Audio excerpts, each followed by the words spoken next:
मेरे प्यारे देशवासियों, नमस्कार। आज जब मैं आपसे मन की बात कर रहा हूं, तो मन में गहरी पीड़ा है। 22 अप्रैल को पहलगाम में हुई आतंकी वारदात ने देश के हर नागरिक को दुख पहुंचाया है। पीड़ित परिवारों के प्रति हर भारतीय के मन में गहरी संवेदना है। भले वो किसी भी राज्य का हो, वो कोई भी भाषा बोलता हो, लेकिन वो उन लोगों के दर्द को महसूस कर रहा है जिन्होंने इस हमले में अपने परिजनों को खोया है। मुझे एहसास है, हर भारतीय का खून आतंकी हमले की तस्वीरों को देखकर खौल रहा है। पहलगाम में हुआ ये हमला आतंक के सरपरस्तों की हताशा को दिखाता है, उनकी कायरता को दिखाता है। ऐसे समय में जब कश्मीर में शांति लौट रही थी, स्कूल कॉलेजों में एक वाइब्रेंसी थी, निर्माण कार्यों में अभूतपूर्व गति आई थी, लोकतंत्र मजबूत हो रहा था, पर्यटकों की संख्या में रिकॉर्ड बढ़ोतरी हो रही थी, लोगों की कमाई बढ़ रही थी, युवाओं के लिए नए अवसर तैयार हो रहे थे, देश के दुश्मनों को, जम्मू कश्मीर के दुश्मनों को ये रास नहीं आया।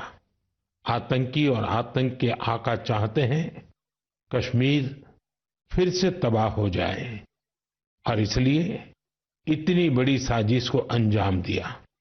आतंकवाद के खिलाफ इस युद्ध में देश की एकता, 140 करोड़ भारतीयों की एकजुटता हमारी सबसे बड़ी ताकत है। यही एकता आतंकवाद के खिलाफ हमारी निर्णायक लड़ाई का आधार है। हमें देश के सामने आई इस चुनौती का सामना करने के लिए अपने संकल्पों को मजबूत करना है। हमें एक राष्ट्र के रूप में दृढ़ इच्छा शक्ति का प्रदर्शन करना है।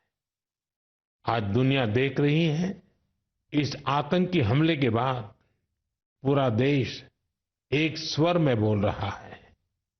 साथियों, भारत के हम लोगों में जो आक्रोश है, वो आक्रोश पूरी दुनिया में है। इस आतंकी हमले के बाद लगातार दुनिया भर से संवेदनाएं आ रही हैं। मुझे भी ग्लोबल लीडर्स ने फोन किए हैं, पत्र लिखे हैं, संदेश भेजे हैं। इस जघन्य तरीके से किए गए आतंकी हमले की सबने कठोर निंदा की है। उन्होंने मृतकों के परिवारजनों के प्रति संवेदनाएं प्रकट की है। पूरा विश्व आतंकवाद के खिलाफ हमारी लड़ाई में 140 करोड़ भारतीयों के साथ खड़ा है। मैं पीड़ित परिवारों को फिर भरोसा देता हूं, उन्हें न्याय मिलेगा, न्याय मिलकर रहेगा।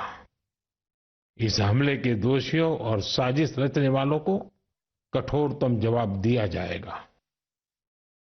साथियों, 2 दिन पहले हमने देश के महान वैज्ञानिक डॉक्टर के कस्तूरीरंगन जी को खो दिया है।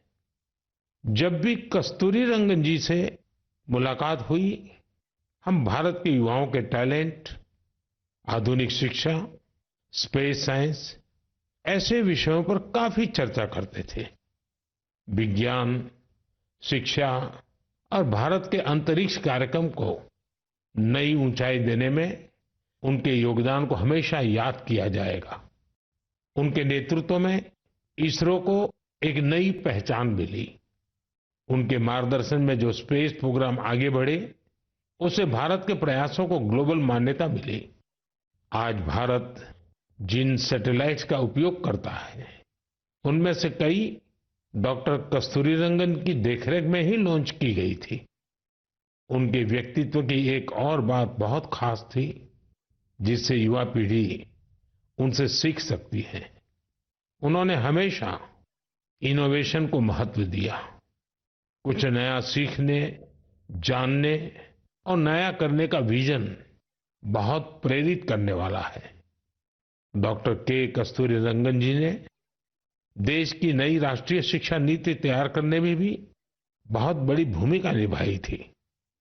डॉक्टर कस्तूरीरंगन 21वीं सदी की आधुनिक जरूरतों के मुताबिक फॉरवर्ड लुकिंग एजुकेशन का विचार लेकर आए थे। देश की निस्वार्थ सेवा और राष्ट्र निर्माण में उनके योगदान को हमेशा याद किया जाएगा। मैं डॉक्टर के कस्तूरीरंगन जी को विनम्र भाव से श्रद्धांजलि अर्पित करता हूं।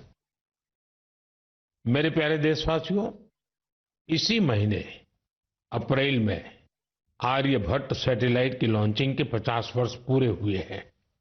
आज जब हम पीछे मुड़कर देखते हैं, 50 वर्षों की इस यात्रा को याद करते हैं, तो लगता है हमने कितनी लंबी दूरी तय की है। अंतरिक्ष में भारत के सपनों की ये उड़ान एक समय केवल हौसलों से शुरू हुई थी। राष्ट्र के लिए कुछ कर गुजरने का जज्बा पाले कुछ युवा वैज्ञानिक, उनके पास न तो आज जैसे आधुनिक संसाधन थे, न ही दुनिया की टेक्नोलॉजी तक वैसी पहुंच थी। अगर कुछ था तो वो था प्रतिभा, लगन, मेहनत और देश के लिए कुछ करने का जज्बा। बैलगाड़ियों और साइकिलों पर क्रिटिकल इक्विपमेंट को खुद लेकर जाते हमारे वैज्ञानिकों की तस्वीरों को आपने भी देखा होगा। उसी लगन और राष्ट्र सेवा की भावना का नतीजा है कि आज इतना कुछ बदल गया है। आज भारत एक ग्लोबल स्पेस पावर बन चुका है। हमने एक साथ 104 सैटेलाइट का लॉन्च करके रिकॉर्ड बनाया है। हम चंद्रमा के साउथ पोल पर पहुंचने वाले पहले देश बने हैं।